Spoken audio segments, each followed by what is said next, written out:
वचन, अमर वचन, जीवित वचन, दिव्य वचन, सत्य वचन, अमर वचन, जीवित वचन।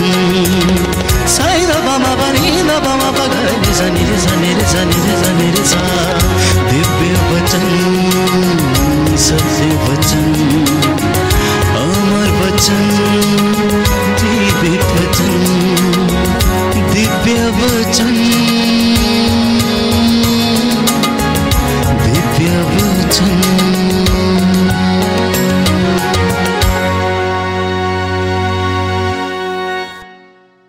सबको जय यीशु की। प्रभु यीशु के पवित्र और सामर्थी नाम पर मैं आप सबकी सलामती की दुआ मांगता हूँ।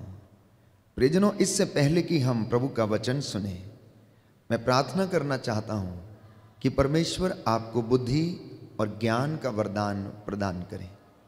जो वचन आज हम सुन रहे हैं, ये वचन आपके जीवन में उद्धार लाए, आपके परिवार की मुक्ति का कारण बन जाए। बाइबल हमें बताती है कि प्रभु ने कहा कि मेरे शब्द आत्मा और जीवन है, जो कोई मुझ में विश्वास करते हुए जीता है वो कभी भी नहीं मरेगा। आज मैं आप लोगों के साथ एक ऐसे विषय पर मनन चिंतन करना चाहता हूं जो कि बहुत ही ज़्यादा महत्वपूर्ण है। हम देखते हैं कि हमारे घर नहीं है, हमारे मकान हम लोगों ने बनाए हैं, परंतु अभी तक वह घर नहीं बने हैं। हमारे घर टूटे हुए हैं, हमारे घर बिखरे हुए हैं, हमारे घरों में बहुत सी निराशा है, बहुत सारी समस्याएं हैं, बहुत सारी चिंताओं से होकर इंसान गुजर रहा है। और घर, प्यारे भाइयों और बहनों, अशांति से भरा हुआ है। तो इसके संबंध में प्रभु का वचन ये कहता है कि तुम प्रभु का घर बनाओ और प्रभु आपका घर बनाएगा। आज का ये वचन इस विषय पर आधारित है कि आप प्रभु का घर बनाएं और प्रभु आपका घर बनाएगा। प्रियजनों, अपने चारों ओर दृष्टि दौड़ाकर देखें कि आखिर इंसान के जीवन में इतना कष्ट, इतना दुख और इतनी चिंता क्यों है? क्यों उसके जीवन में विपत्तियां हैं? क्यों उसके जीवन में तंगियां हैं? और क्यों उसका जीवन हमेशा दुखों से घिरा रहता है? तो बाइबल हमें बताती है, यशायाह नबी के ग्रंथ अध्याय 59 पद संख्या 1 में, कि इंसान की विपत्तियों का मूल कारण अधर्म है। इंसान की विपत्तियों का मूल कारण अधर्म है।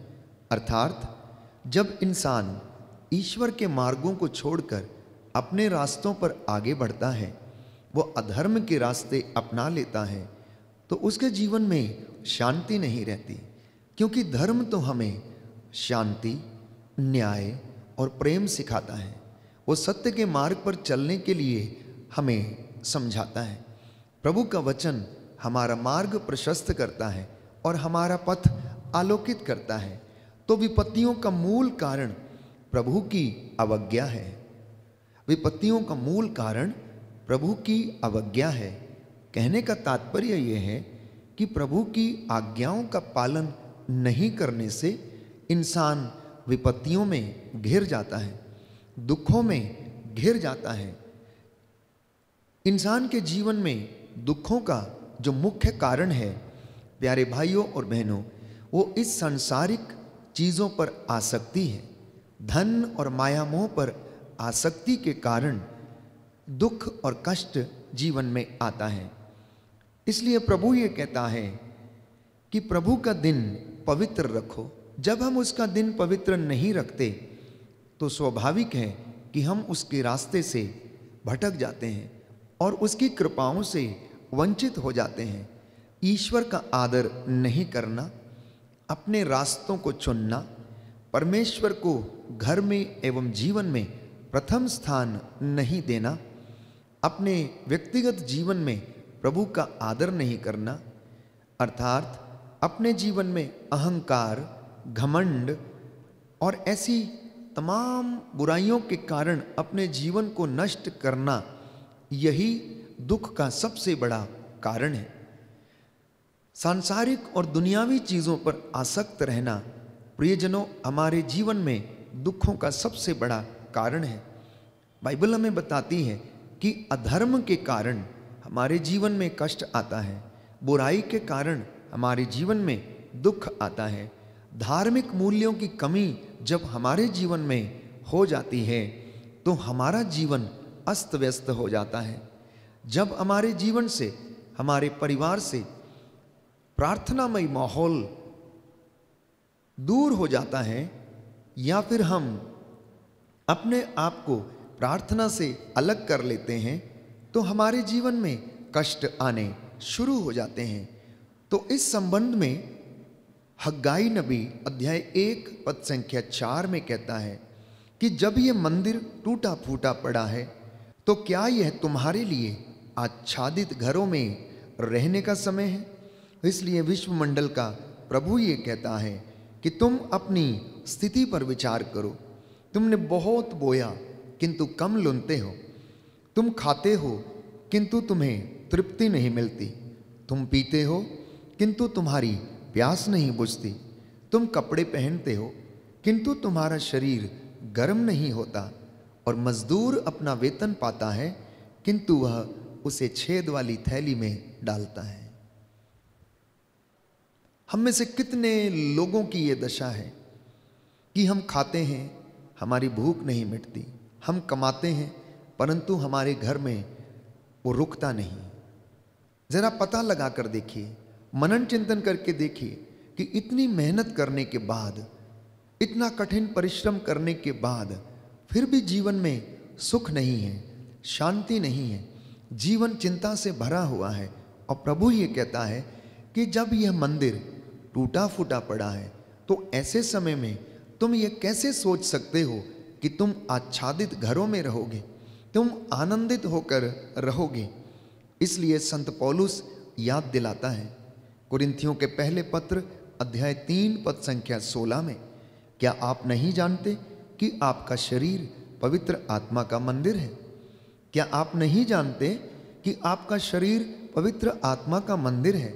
प्रियजनों, परमेश्वर अपेक्षा करता है कि यह शरीर रूपी मंदिर जिसमें पवित्र आत्मा का निवास है वह पवित्र रहे। तो प्रियजनों, आज परिवारों में जो अशांति है, व्यक्तिगत रूप से जो बेचैनी है, उनका सबसे मुख्य कारण ये है कि ये शरीर रूपी मंदिर अस्त व्यस्त हुआ पड़ा है, ये अपवित्र है।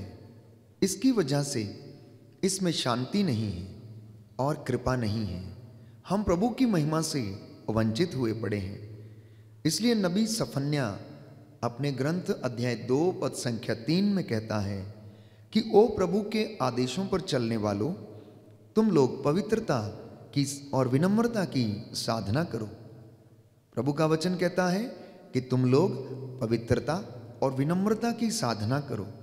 जब तक व्यक्ति अपने जीवन में पवित्रता की साधना नहीं करता, जब तक वह विनम्र नहीं बनता, जब तक उसका परिवार विनम्र नहीं बनता, पवित्रता की साधना नहीं करता, तब तक वह ईश्वर के योग्य नहीं ठहरता। तो अगर हम ऐसा नहीं करते तो प्रभु का दिन, जो विषाद का दिन है, कहता है कि हम पर टूट पड़ेगा और हम लोग तहस नहस हो जाएंगे। प्रभु का क्रोध हमारे जीवन पर भड़क उठेगा।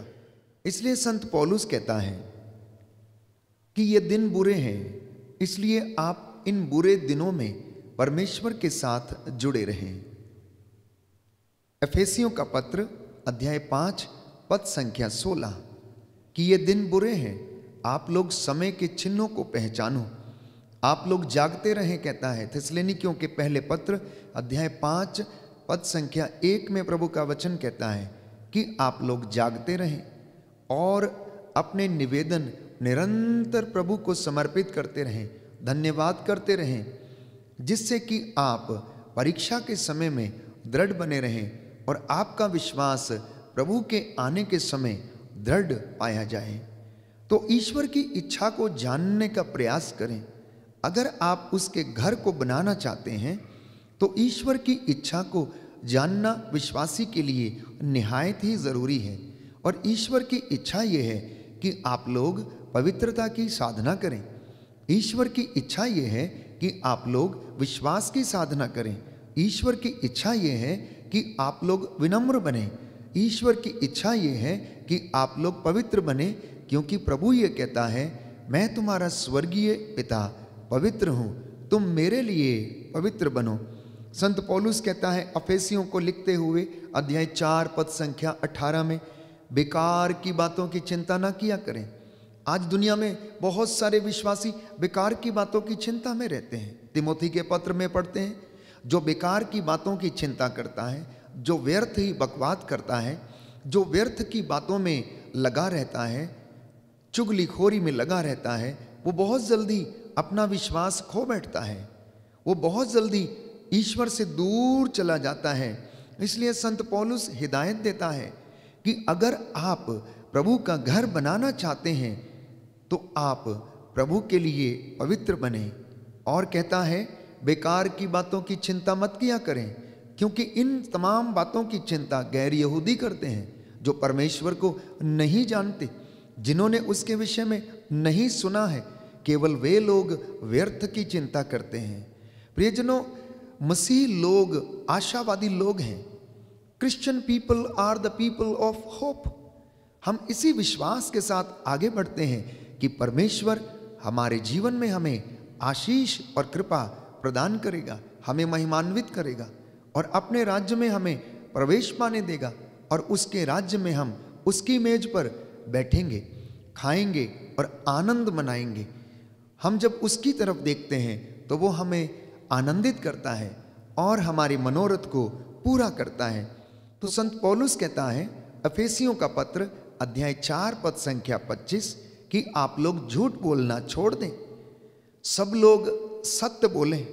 यदि गुस्सा आ जाए तो इस कारण पाप न करें। सूरज डूबने तक अपना क्रोध कायम न रखें, परंतु जिससे आपको शिकायत है सूरज डूबने से पहले जाकर उससे समझौता कर लें और उसे क्षमा कर दें, जिससे कि प्रभु भी आपको क्षमा करे और आप पर अपनी कृपा बरसाए।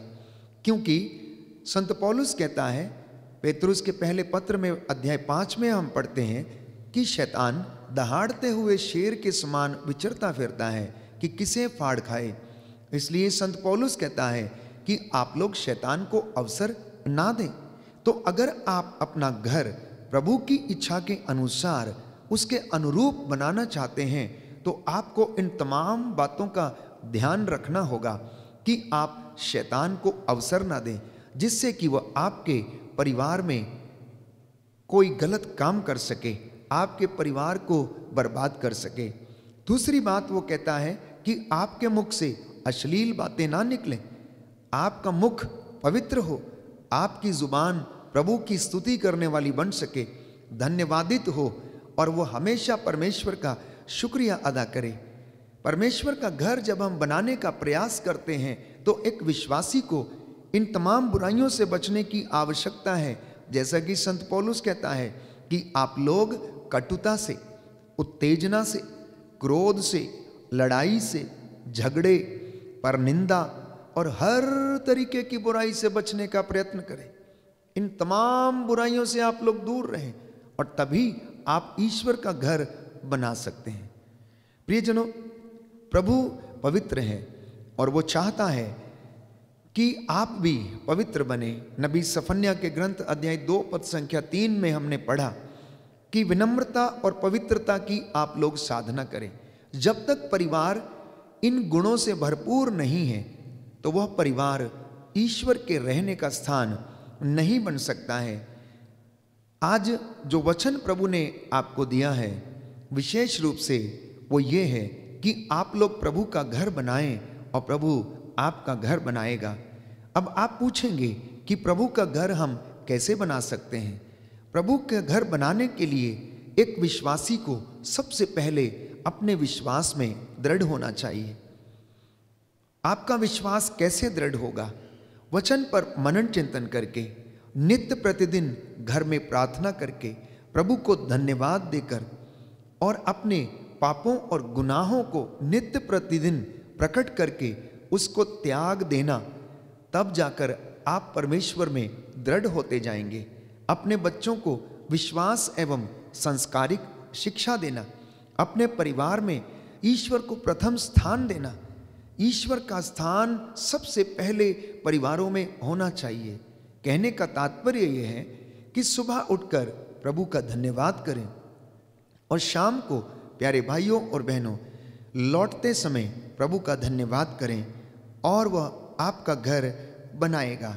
सामुएल का दूसरा ग्रंथ अध्याय 7 पद संख्या 11, परमेश्वर ने दाऊद से वादा किया कि मैं तेरा घर फिर से बनाऊंगा, मैं तेरा वंश फिर से आगे बढ़ाऊंगा। विधि विवरण ग्रंथ अध्याय 28 पद संख्या 1 में प्रभु का वचन हमें बताता है कि अगर तुम मेरे नियमों का पालन करो, मेरे आदेशों का यदि तुम पालन करो, तो तुमको ये सारे वरदान प्राप्त होंगे। नगर में तुम्हारा कल्याण होगा, देहात में तुम्हारा कल्याण होगा, तुम्हारी आटा गूंदने की परात को प्रभु आशीष प्रदान करेगा, तुम्हारी गाय, तुम्हारी भेड़, तुम्हारे बैल और तुम्हारे मवेशियों के बच्चों को भी मैं आशीर्वाद प्रदान करूंगा। मैं स्वर्ग को और बादलों को आदेश दूंगा कि तुम पर उन्नति की वर्षा करें। मलाकी के ग्रंथ अध्याय 3 पद संख्या 10 और उससे आगे हम पढ़ते हैं कि तुम अपनी भेंटें मेरे मंदिर में लेकर आओ, जिससे कि मेरे मंदिर में किसी चीज की कमी ना रहे। और कहता है कि देखो, मैं अपने बादलों को आदेश दूंगा कि वह तुम पर उन्नति की वर्षा करें। प्रभु का वचन कहता है यशायाह नबी का ग्रंथ अध्याय 65 पद संख्या 17 से लेकर 24 तक कि परमेश्वर फिर से एक नए आकाश की सृष्टि करेगा, फिर से वो आपका घर बनाएगा, फिर से वो एक ऐसे राष्ट्र का निर्माण करेगा जिसमें उसकी प्रजा उसका धन्यवाद करती जाए, विनम्रता और पवित्रता की साधना करती जाए। क्योंकि परमेश्वर ये कहता है यशायाह नबी का ग्रंथ अध्याय 59 पद संख्या 21 कि मैंने तुम्हारे मुख पर शब्द रखे हैं, मेरा आत्मा तुम्हारे साथ रहेगा। अब वे शब्द अनंत काल तक तुम्हारे मुख से कभी अलग नहीं होंगे। तो यदि आज हम इन वचनों को ग्रहण करते हैं और अपने जीवन में हम प्रभु के मार्ग पर चलने का उससे वादा करते हैं, तो परमेश्वर अवश्य मेरा और आपका घर बनाएगा। इसलिए प्रियजनों, सबसे पहले अपने मन, अपनी आत्मा और अपने शरीर को पवित्रता में लाने का पूरा पूरा प्रयास करें। प्रभु का घर बनाने के लिए आप पूरा पूरा प्रयास करें। प्रभु को प्रसन्न करने के लिए आप पूरा पूरा प्रयास करें। आज दुनिया अपने मित्रों को खुश करना चाहती है, अपने सगे संबंधियों को खुश करना चाहती है, लेकिन इसके बदले में उसे क्या मिलता है? उसे कुछ नहीं मिलता है। उन्हें केवल दुख ही दुख मिलता है। इसलिए संत पौलुस जब इस बात को दोहराता है कि ये दिन बुरे हैं, तो आपको प्रियजनों समझने की आवश्यकता है कि इंसानों को खुश करना नहीं, बल्कि परमेश्वर को खुश करना सीख जाइए। यदि आप परमेश्वर को खुश करना सीख गए, तो वो आपको कभी भी दुखी नहीं रखेगा, वो आपको खुश रखेगा और आपके जीवन में आनंद होगा और उसका वचन भरपूरी में आपके जीवन में 100 गुना फल लाएगा। इसलिए प्रियजनों, प्रभु से कहना कि प्रभु आइए मेरे घर में, आइए मेरे परिवार में, आइए मेरे जीवन में, मेरे बच्चों के जीवन में अधिकार लीजिए। मेरे परिवार को जो टूट चुका है सांत्वना और हिम्मत से भरपूर कर। हे प्रभु, अपनी आत्मा से हमारा पथ प्रशस्त कर, हमें आशीष प्रदान कर। प्यारे भाई, प्यारी बहन, अपने आप को, अपने शरीर, आत्मा और हृदय को प्रभु के पवित्र लहू से विलेपन कर लेना, क्योंकि वो लहू जो हमें जीवन देता है, शुद्ध करता है, पवित्र बनाता है। मेरे और आपके लिए, हर एक विश्वासी के लिए ये पवित्र लहू का कवच निहायत ही जरूरी है, क्योंकि परमेश्वर आपको अच्छी चीजें देना चाहता है। मत्ती का सुसमाचार अध्याय 7 पद संख्या 11 में, यदि तुम अपने बच्चों को अच्छी चीजें देते हो, तो मांगने वालों को पिता आत्मा क्यों नहीं देगा। इस वचन से हमें पता चलता है कि परमेश्वर हमारे विषय में क्या सोचते हैं, क्या कहते हैं, उनकी क्या योजनाएं हैं। कहता है, यदि तुम अपने बच्चे को बुरा होने पर भी अच्छी चीजें सहज ही देते हो तो तुम्हारा पिता जो स्वर्ग में विराजमान है मांगने पर तुम्हें आत्मा क्यों नहीं प्रदान करेगा। तो परमेश्वर ने सब मनुष्यों को एक अच्छा और सिद्ध व्यक्ति बनाया है। मैं और आप उससे दूर चले जाते हैं। उपदेशक ग्रंथ अध्याय 7 पद संख्या 29। परमेश्वर चाहता है कि हम सिद्ध बने और उसकी हुजूरी में हम आगे बढ़ते जाएं, पर कुछ समय के बाद सब पीढ़ियां समाप्त हो गईं और वे बुरे बनते गए। परमेश्वर ने हर एक मनुष्य को सिद्ध बनाया, अच्छा बनाया, पवित्र बनाया, लेकिन जैसे जैसे पीढ़ियां समाप्त होती गईं वैसे वैसे लोग बुरे बनते गए। मार्कुस का सुसमाचार अध्याय 22 पद संख्या 23 वचन हमें बताता है कि मनुष्य के हृदय से अच्छे और बुरे विचार दोनों ही निकलते हैं। अब मनन चिंतन का विषय यह है कि आप अपने अंदर झांक कर देखिए कि मेरे इस शरीर रूपी मंदिर से कौन सी चीज निकलती है। क्या यहाँ से आशीर्वाद निकलता है या बुराई निकलती है? क्या यहाँ से नफरत उत्पन्न होती है या यहाँ से प्यार निकलता है?